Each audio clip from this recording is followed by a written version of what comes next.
Hi, today we've got another soldering station to take a look at. This is the Handskit T245 soldering station, and it looks very similar to the KSGER type soldering stations. It does come with a JBC style T245 handpiece as well as a couple of tips.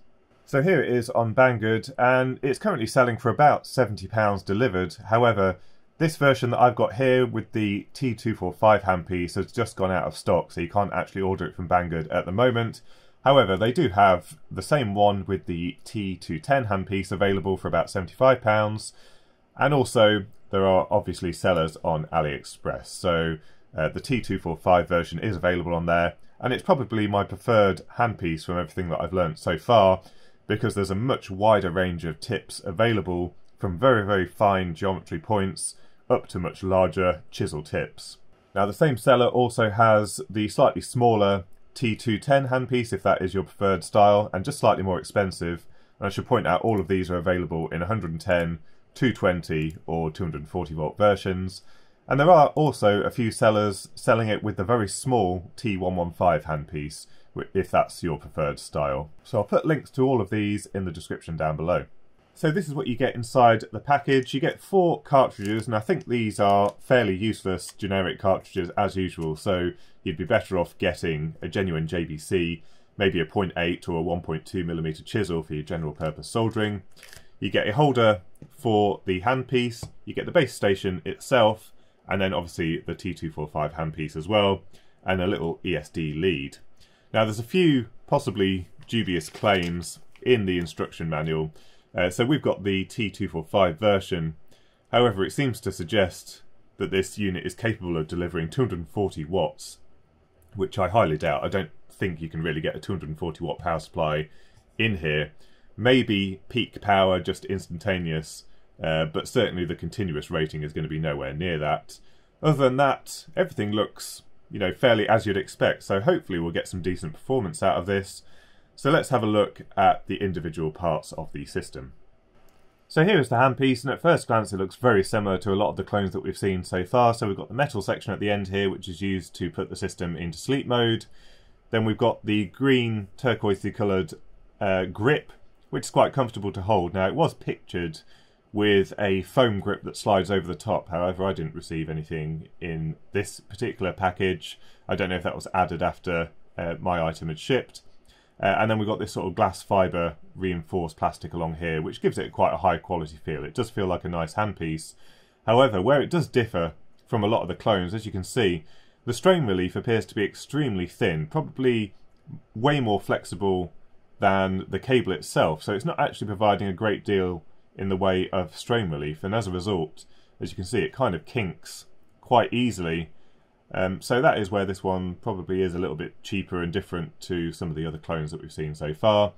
The cable itself is fairly flexible. It is heat resistant. However, it's a little bit thicker than the genuine JBC article. It's very similar to the last handpiece that we looked at with that dodgy station with all the safety issues. And then we have just a standard connector on the end here, not compatible with a genuine JBC station, and if you wanted to use your own handpiece you would have to swap out for one of these connectors at the end here. Now this is the selection of tips that it comes with, and as predicted these are generally going to be quite useless for general purpose soldering. I know quite a few people get on quite well with these knife cartridges, but I just don't really see any use for them when there's better versions available. And then these extremely pointy conical tips just don't get any heat into a standard solder joint, so they're very difficult to use. So I would recommend, if you are getting one of these JBC style stations, you get something like this 1.2mm tip, the genuine JBC, and this is a C245-406, and this is really good for most soldering work, probably around 0603, probably a little bit more than that. You might want to get something a little bit finer, but generally speaking this will do everything from through-hole parts right down to those 0603 type parts.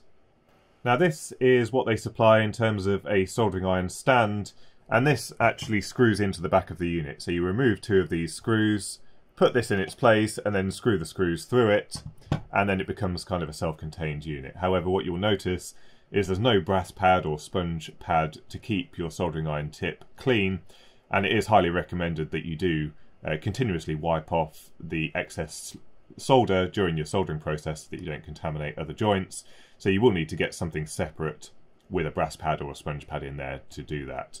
Now, this is very reminiscent of the old Antex stations, which were very prevalent in the UK about 20 years ago. They've gone a bit out of fashion now, but they are extremely functional. I mean, it holds the soldering iron absolutely fine. It provides that electrical contact to the collar here.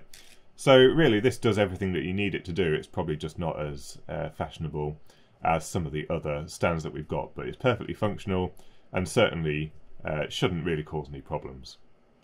So here is the base station. It's entirely made from anodized aluminium, and it does feel quite nicely put together. Now, I think these chassis are generally quite generic, so quite widely available, but they have got everything screwed together quite nicely. It also has got quite a bit of weight to it.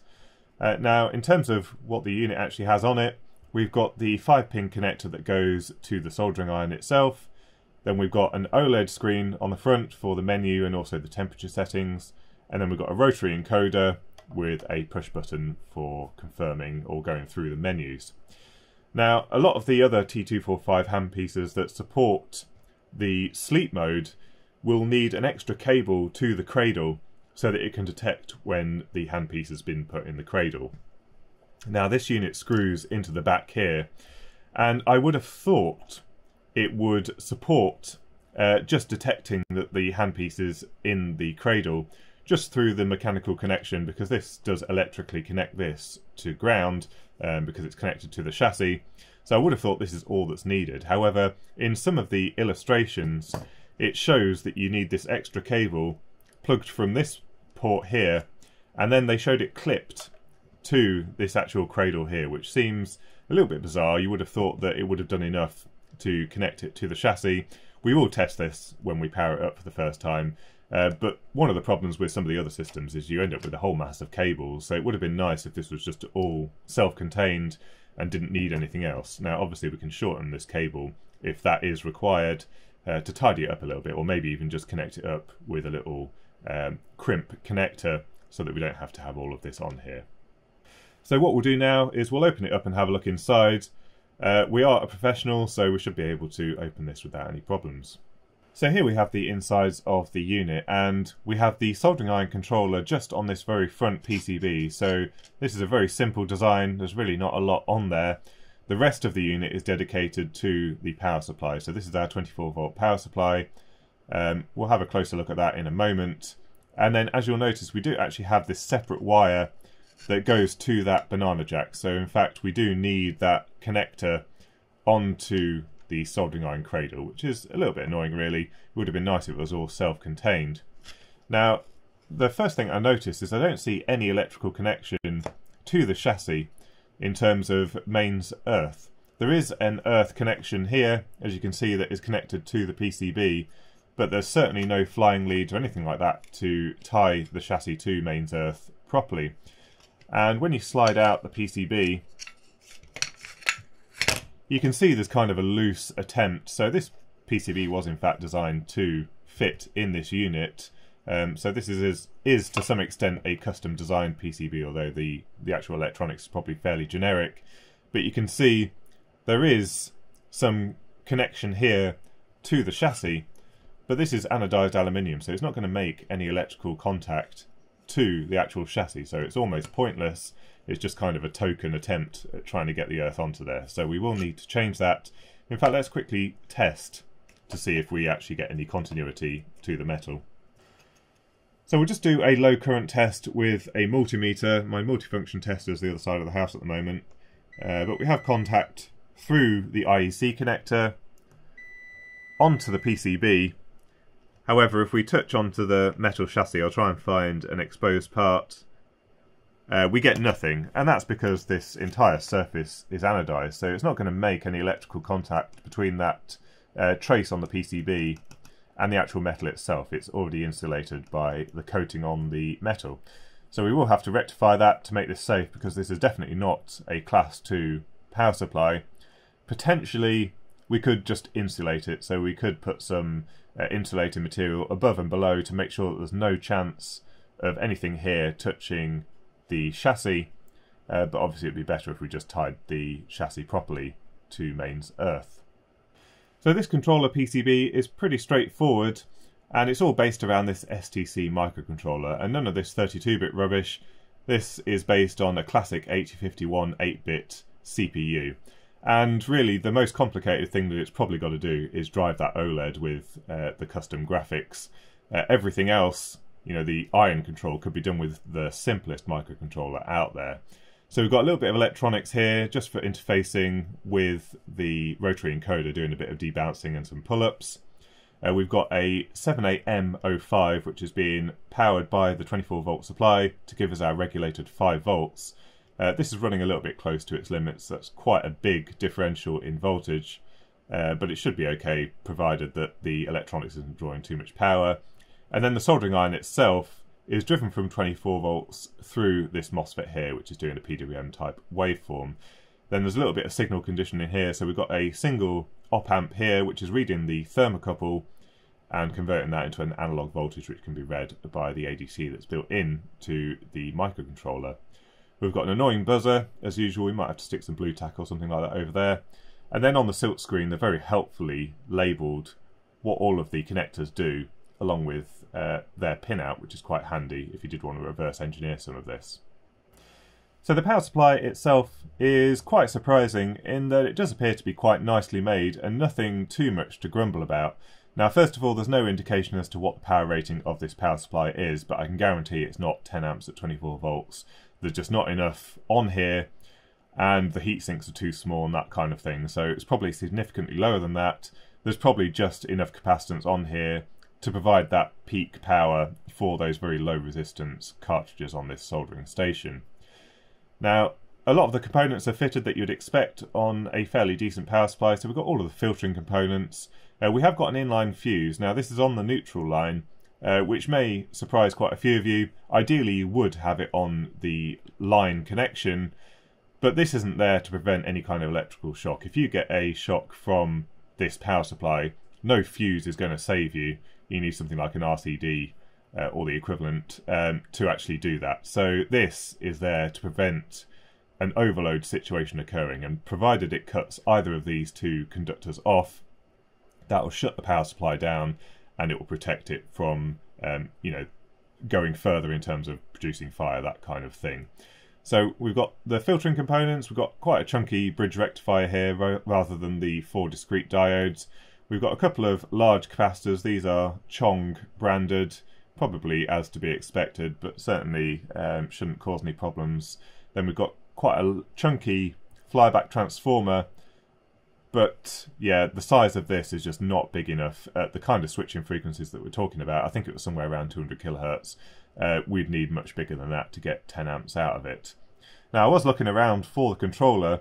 It turns out it's this little SOT 23 part. I was half expecting to have one of these fully integrated controllers, but no, it's a separate part. I did manage to find the datasheet for it. So it's this little on-bright controller, and I got the frequency wrong. It's actually more like 65 kilohertz, so that flyback transformer is way too small for any of those sort of high power levels. It would need to be significantly bigger at these frequencies to deliver 10 amps at 24 volts. Now, they've shown some applications here, more like USB chargers and that kind of thing, but it doesn't really matter what you do on this side as long as you give the optical feedback to the feedback pin on the controller. So this is what we've got, and it's very similar to what we've got on the PCB. So a single MOSFET controller into that flyback transformer with our snubber network, and then a few bits of protection electronics as well as our actual supply. First of all, when it first starts up, we've got a resistor, which is that big chunky resistor on the PCB, supplying power to the controller during startup, and then after startup it starts getting its power from another winding on the transformer. The datasheet for the controller suggested it's more suited to lower power supplies. There's nothing specifically about the controller that dictates what the power levels are suitable for, but what it does do is it drives the gate of the MOSFET directly, and so there is a limit as to how much current it can drive into the gate, and with larger switching transistors the gate capacitance is higher, and with a limited amount of current it will take longer for the MOSFET to turn on, and so your efficiency will start to suffer. However, you could add in some additional gate drive electronics and you could drive very, very high power levels if you wanted to, but you can see here that gate is pretty much driven directly just through a couple of passives to make sure that, first of all, we've got a series resistor, and then we've got a diode so that we can turn off the MOSFET much quicker than we can turn it on. But I suspect that this power supply is more like a 45 or 60 watt power supply just based on the size of all the electronics on here.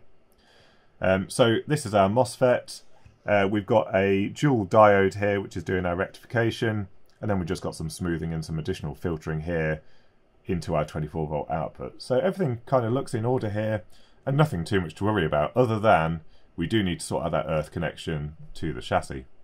So I've just made a couple of modifications to make this whole thing a little bit safer. You can see I've attached an earth wire here and it snakes around here and goes to a little ring crimp terminal, and I've attached it to the chassis with a small self-tapping screw, and that gives us the continuity right the way through, and the top panel will hopefully get its continuity through the screws on the top and the bottom panels.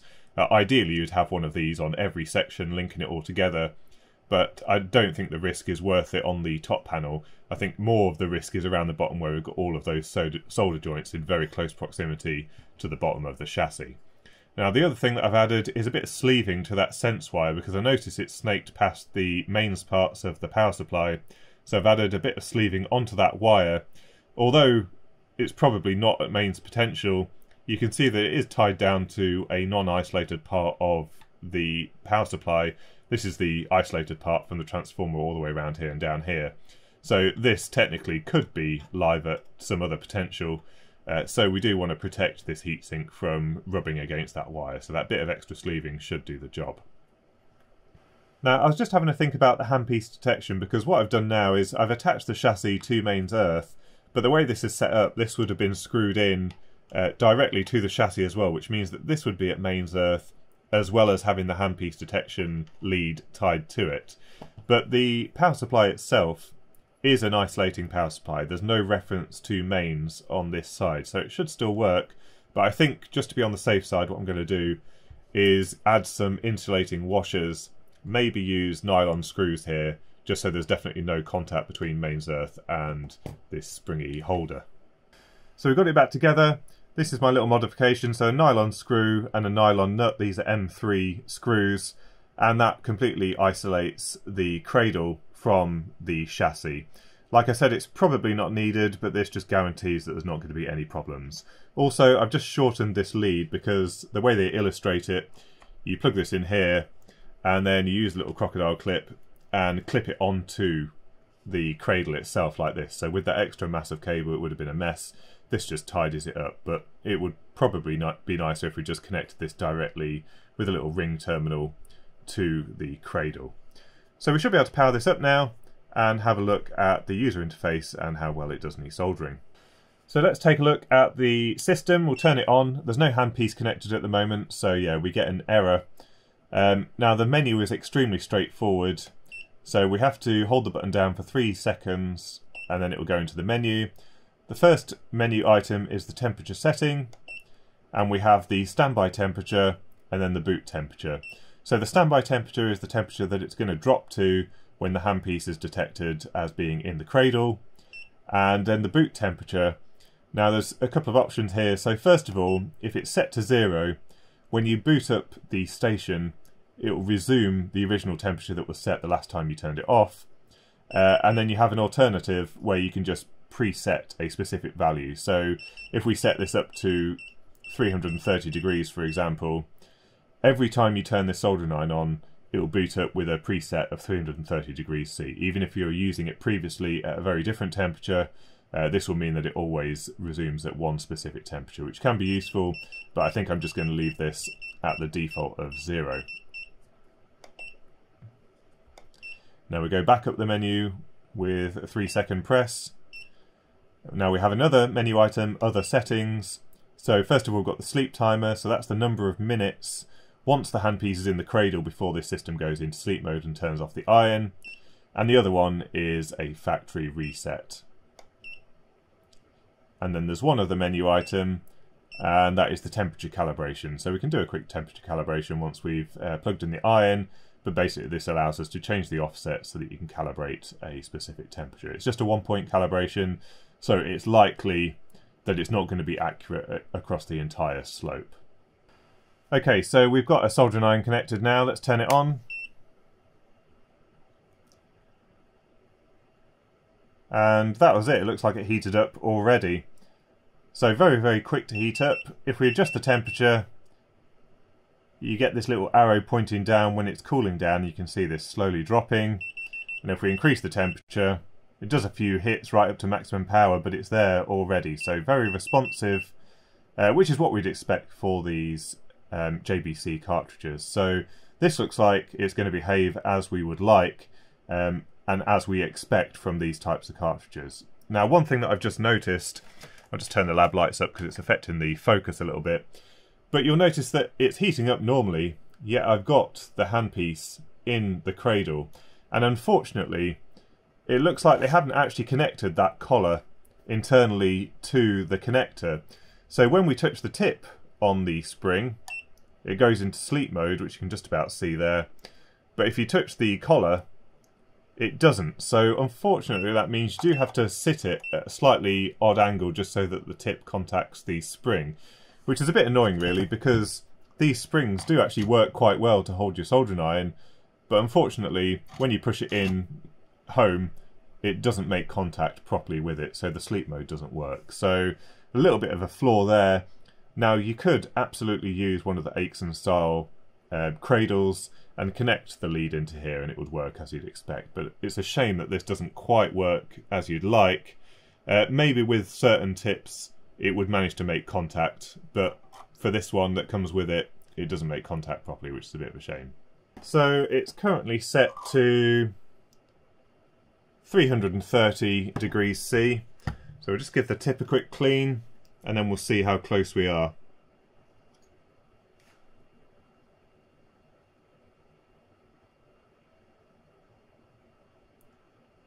And that's pretty good, about 5 degrees off. Better than I expected actually. Let's do another set point. So 375 degrees C is what we've got it set to now. And it's a little bit under. So as you can see, it's not got a consistent offset across the curve. So it looks like it's probably already set approximately to the best value. We'll just try one other set point, somewhere around 345. And that looks very close to, yeah, it's basically 345. So it looks like it's been calibrated at 345. And then there's a bit of tolerance either side. The slope isn't quite right, but certainly within the requirements of the IPC standard. So that looks pretty good. Right, so we're just going to do a few tests with this soldering iron to see how well it behaves. And I thought we'd bring out the high thermal capacity PCBs again. So this is a 4-layer PCB, solid planes on the inner 2 layers, and then you can see we've got copper on the top and the bottom, and they're all stitched together with vias. So a lot of thermal mass here. Many soldering irons would struggle with this. And this PCB was extremely cheap to get manufactured from our sponsor, JLC PCB. And as you can see, they've reduced the price even further now, so you can get 4 and 6 layer PCBs from just $2, which is absolutely incredible. I remember when 4-layer boards were almost unobtainable for any kind of hobbyist price point. The fact that you can get these for the same price as 1 and 2-layer boards now just blows my mind. So really visit JLC PCB if you're thinking about getting some boards made, and now you can get some super complex PCBs made for a very low cost, really enabling some high density electronics on your PCB. So we're going to give this a go. We've got some Solder King solder. We're going to use some of this 6040 lead solder with a CXW70 flux, 2.2% flux. And as I said, this is pretty tricky to solder onto, so let's see how it behaves. So we've got the station set to 330 degrees C, and we've still got this knife tip here, so let's see how quickly it can flow solder onto one of these pads. Now it is sticking a little bit, so it's struggling slightly.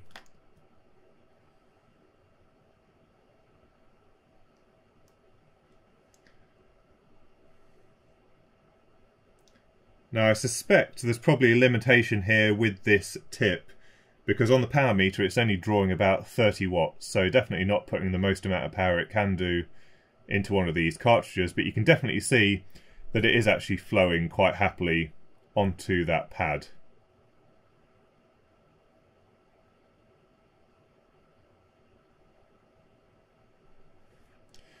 So that did flow. I might try now with a genuine JBC, maybe with one of the 5mm tips, and see if we get the same behaviour. So we've got the big JBC tip inserted, and this has had a chance to cool down now, so let's see how it behaves this time.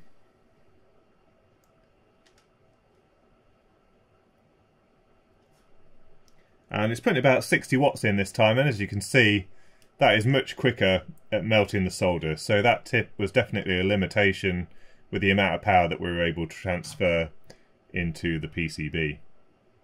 And then we've got our other high thermal mass PCB, so we'll just try and solder these two voltage regulators on here. So first of all, we just want to apply a little bit of solder to one of these pads.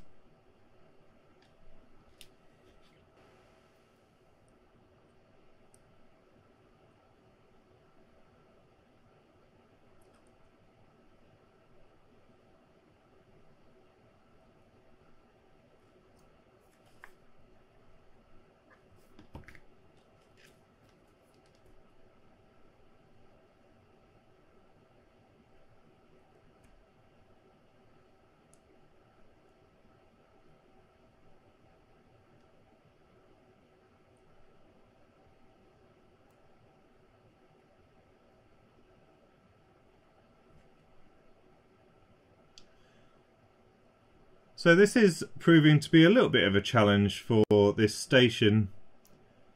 I think the JBC itself did perform a little bit better than this. Let's try this top one up here.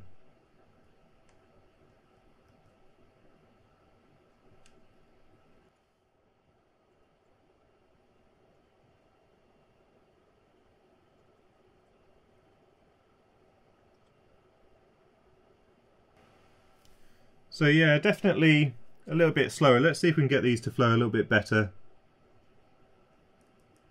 Yeah, so now the board's heated up. These legs are flowing a little bit better. I'm just going to let this cool down, and then we'll try with the genuine JBC and just have a look at the difference. So this PCB's now had a chance to cool down, and we've got the genuine JBC here ready to go. So what we did learn about the genuine JBC station, it does have a tendency to overshoot slightly. So we may see a slightly skewed result here just because of the PID profile. Let's try and get this one in place.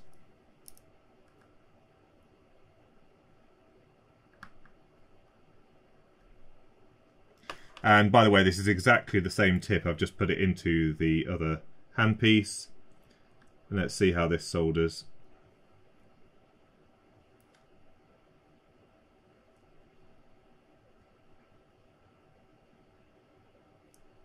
So yeah, that's definitely quite different.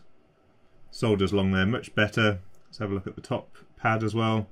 There's a lot of thermal vias here, and by the way, this is a 4-layer PCB with all of the layers tied together with these vias, which is why this is a real challenge for these soldering stations. I like to test these at very difficult situations, because this is the only chance where you get to see how it behaves in some of the harder situations. Almost every soldering iron will quite happily do your standard solder joints on small components, but what sets them apart is how they behave when they're presented with a little bit more of a challenge. And you can see that has heated up that pad significantly quicker than the Handskit soldering iron, but the effort by the Handskit one certainly was not bad at all. So a pretty good effort there from this Handskit soldering station, and at £70 to £75 it actually is extremely good value for money. The Ixon does appear to be a better soldering station, but once you include the stand and everything, it does start to get quite expensive. It's probably around £135, so almost double the price of this soldering station. And for most of the work that any kind of hobbyist is going to do, this one will be absolutely fine. It's just when you start to push it a bit harder with some of these extremely high thermal mass PCBs that it's going to struggle. But for 90% of all the soldering work you're ever going to do, this would actually do the job, and at a really good price. So I can definitely recommend this, with the caveat being that we do need to make that safety modification inside the unit to make sure that the chassis is properly earthed. But I'll put links to this item in the description down below. Don't forget to visit JLC PCB. Also, a big thank you to my Patreon supporters who are really keeping the channel going. And if you've got any thoughts or comments, don't forget to leave them in the comments section down below. And until next time, thanks for watching.